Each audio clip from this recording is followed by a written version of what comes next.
बिहार की, जहां से हमें कॉल आई एक अन्नदाता, एक किसान ने। उन्होंने बताया कि जहां एक तरफ सहकारी समिति 48 घंटे में किसानों का भुगतान का दावा करती है, तो दूसरी तरफ हकीकत यह कि उनको उनकी फसल का पैसा करीब 10 सालों से नहीं मिला, और वो भी तब नहीं मिला जबकि हाईकोर्ट का उनके फेवर में ऑर्डर भी आ चुका है। जी हेल्पलाइन उनके पास पहुंचा, उनकी सहायता की।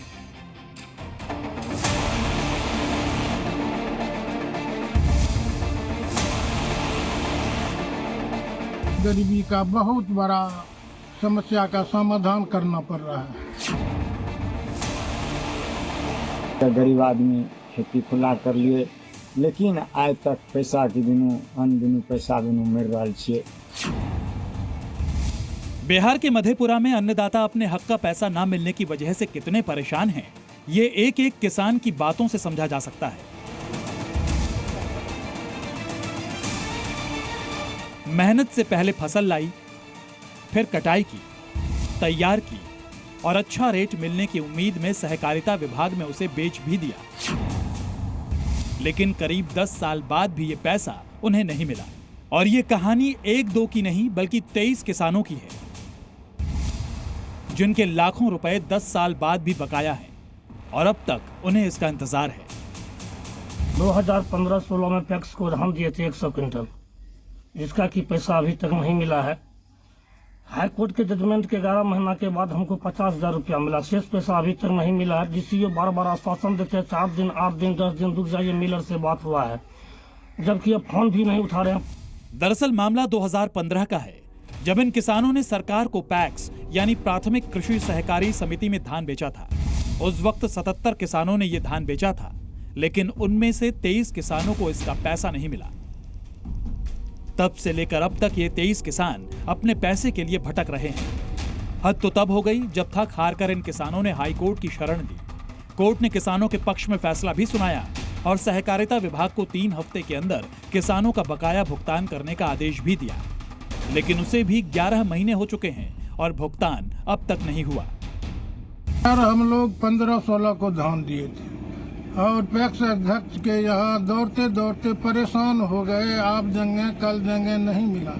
लाचार हम हो करके हम लोग को हाई कोर्ट का शरण लेना पड़ा, लेकिन हाई कोर्ट के आदेश के भी मुताबिक हम लोग को अभी तक पैसा नहीं मिला है। हालात ये हैं कि कई किसान तो इंतजार में दुनिया छोड़ चुके हैं, तो एक किसान तो पैसे के अभाव में अपने बेटे का इलाज तक नहीं करवा पाया। मेरा बच्चे का इलाज लाइलाज हो गया पैसा के अभाव में, वो जो है दिव्यांग हो गया है, कोई किसान मर गए हैं, तो हम लोगों को तो है गरीबी का बहुत बड़ा समस्या का समाधान करना पड़ रहा है। जी हेल्पलाइन में इनकी कॉल आते ही हमने किसानों की मदद के लिए काम शुरू किया। कॉल पर दबाव बनाया, खुद सहकारिता विभाग गए, कड़े सवाल पूछे कि आखिर क्यों अन्नदाता अपने हक के लिए भटक रहे हैं। तो विभाग प्रभारी ने खुद माना कि इन किसानों के साथ कितना अन्याय हो रहा है। ये गलत है, सरासर गलत है, क्योंकि पेमेंट मिलर के एंड से होना है और वही डेट पर डेट दे रहे हैं कि हम थोड़ा कर देंगे, हमको थोड़ा समय दिया जाए। हमारे तरफ से ऐसा नहीं कोई भी मंशा है कि हम किसान भाई को परेशान करें। ये बहुत पुराना मामला है और हम भी चूंकि नए आए हैं, बहुत चीज हमें भी जानकारी नहीं थी इसके बारे में, लेकिन यथासंभव जितना जल्द हो सकेगा हम प्रयासरत हैं कि उनका भुगतान करें। जी हेल्पलाइन के दबाव बनाने का असर था कि सहकारिता विभाग एक्शन में आया, धान खरीदने वाले मिलर के साथ मीटिंग की और आखिरकार हमारे दबाव बनाने के बाद तारीख भी दे दी जब तक किसानों का भुगतान कर दिया जाएगा। मिलर के साथ भी बैठक किए हैं, उनसे लगातार वार्ता भी हो रही है, फोन पे भी उन्होंने श्योर किया है कि छठ के बाद हम पेमेंट कर देंगे। तो इसी आशा के साथ हम भी ये करते हैं आशा कि किसान भाइयों का भुगतान छठ के बाद हो जाए। एक डेट 15 तारीख तक हम लेते हैं, ठीक है, 15 तारीख तक हम लोग करवा देंगे। जी हेल्पलाइन का असर था कि जो विभाग अब तक किसानों की बात सुनता ही नहीं था, बार बार खाली हाथ लौटा देता था, अब उसने भुगतान के लिए 15 नवंबर की डेडलाइन दी है, जिसके बाद किसानों की आशा जगी है कि अब आखिरकार उन्हें उनका हक मिल पाएगा। शंकर कुमार, मधेपुरा, जी मीडिया।